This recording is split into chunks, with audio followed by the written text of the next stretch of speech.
De Zerbi viré de l'UM en pleine nuit après le 5-0 humiliation au classique. Tottenham licencie Thomas Frank, analyse complète et réaction. Salut la famille foot. C'est la folie totale. Imagine, tu es en train de scroller sur ton téléphone vers 2 heures du matin, et bam. L'OM balance un communiqué qui fait trembler tout le football français. Roberto De Zerbi est viré ou plutôt, fin de collaboration d'un commun accord. Quelques heures après l'humiliation historique 5-0 au Parc des Princes face au PSG. Et comme si ça ne suffisait pas, le lendemain matin, Tottenham fait pareil. Thomas Frank, l'homme arrivé avec la mission de stabiliser les Spurs, est licencié après seulement 8 mois et une série de 8 matchs sans victoire en Premier League. Deux gros clubs européens qui dégagent leur coach en pleine saison, en pleine nuit pour l'un, au petit matin pour l'autre. Le football moderne est impitoyable, mes amis. Si tu es fan de l'OM, de la Premier League, ou simplement accro au drama du ballon rond, cette vidéo est faite pour toi. On va tout décortiquer. Les raisons, les coulisses, les bilans, les réactions des supporters, les prochains entraîneurs potentiels, et surtout ce que ça veut dire pour l'avenir des deux clubs.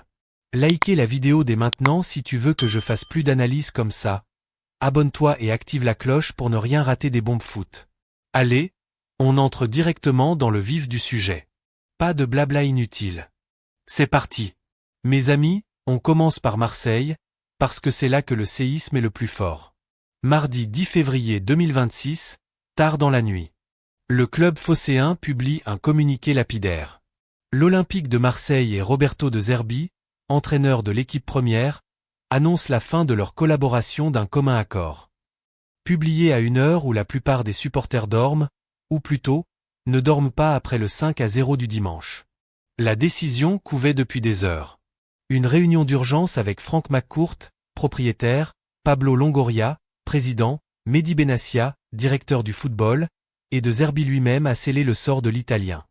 Pourquoi maintenant? Le point de bascule, c'est évidemment le classique au Parc des Princes. 5-0, une correction historique. Une humiliation qui rappelle les pires moments de l'OM ces dernières années.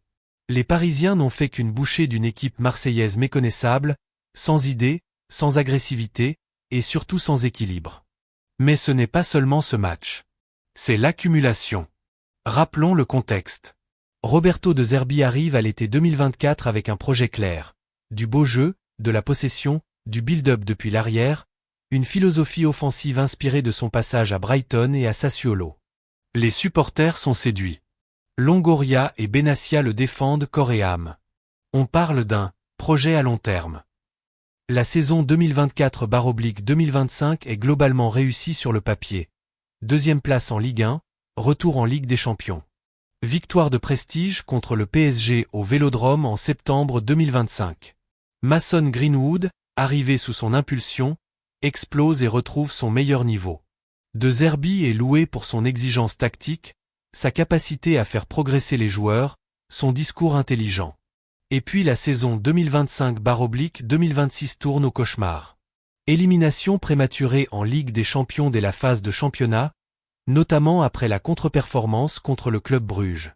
En Ligue 1, l'irrégularité devient chronique. Remontada subie contre le Paris FC, oui, le Paris FC, incapacité à battre les concurrents directs pour le podium. L'équipe est souvent exposée défensivement. Le pressing autant vanté devient un suicide quand il est mal exécuté. Les repères collectifs s'effacent. Les supporters commencent à gronder. Les résultats ne suivent plus le beau discours. Et puis arrive le classique. 5-0, le match de trop. Les joueurs semblent lâcher. Le message du coach ne passe plus dans le vestiaire. La dynamique est devenue toxique. Pablo Longoria et Mehdi Benassia, qui l'ont toujours soutenu, finissent par admettre que le cycle est terminé. Il faut une réaction forte. Le club ne peut pas continuer comme ça, surtout avec les attentes énormes à Marseille. De Zerbi part donc par la petite porte, même si c'est présenté comme un commun accord. Selon certaines sources, il aurait lui-même reconnu que la situation était bloquée. Il quitte l'OM après environ 19 mois, avec un bilan contrasté. Du beau jeu par moments, des victoires marquantes, mais jamais la stabilité nécessaire dans les grands rendez-vous. Tactiquement, son EM était souvent magnifique dans la construction, mais fragile comme du cristal. Trop de risques pris, pas assez d'adaptation au championnat français, réputé plus physique et vertical. Les blessures, les absences, l'effectif pas toujours taillé pour le pressing incessant, tout a joué. Les réactions sur les réseaux sont explosives. Certains supporters sont soulagés. Enfin, il fallait changer quelque chose. D'autres sont tristes, ils méritaient plus de temps, le projet n'a pas été accompagné comme il faut. Sur X, ex-Twitter, les débats font rage, management humain critiqué par certains, résultats trop aléatoires par d'autres. Un post résume bien, ce qui vire de Zerbi, c'est son management et ses résultats trop aléatoires. Quoi qu'il en soit, l'OM entre à nouveau en reconstruction. Le club est habitué.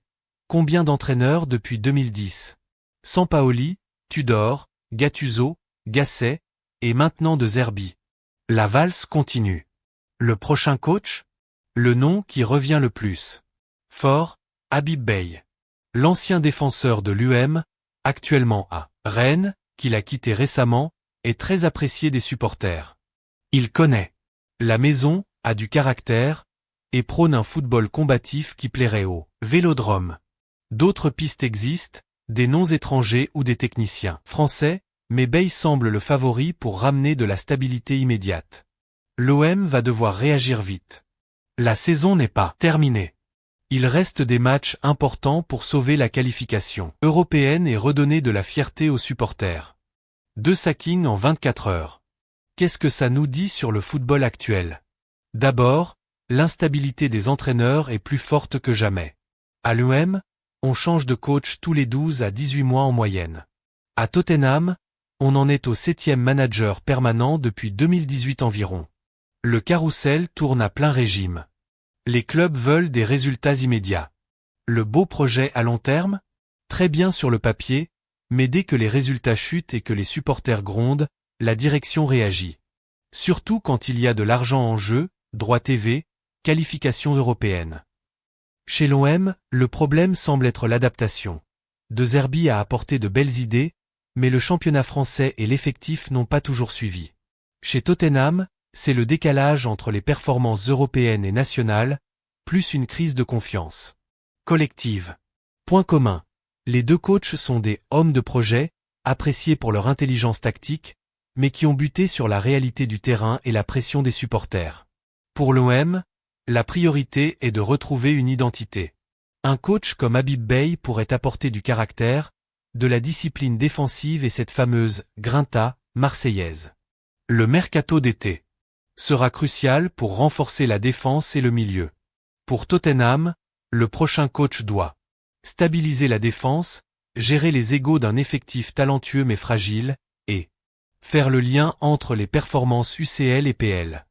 De Zerbi serait un pari excitant, mais risqué vu ce qui vient de se passer à Marseille. Voilà les amis, on a fait le tour de ces deux affaires brûlantes. De Zerbi viré en pleine nuit après le 5-0, Franck licencié après 8 matchs sans victoire. Le football ne fait pas de cadeaux. Qu'en pensez-vous? Qui devrait remplacer De Zerbi à l'OM? De Zerbi ira-t-il à Tottenham? Dites-moi tout en commentaire. Lequel des deux clubs va rebondir le plus vite selon vous? Si cette analyse vous a plu, likez massivement, abonne-toi si ce n'est pas déjà fait, et active la cloche pour les prochaines vidéos, transferts, analyses tactiques, lives.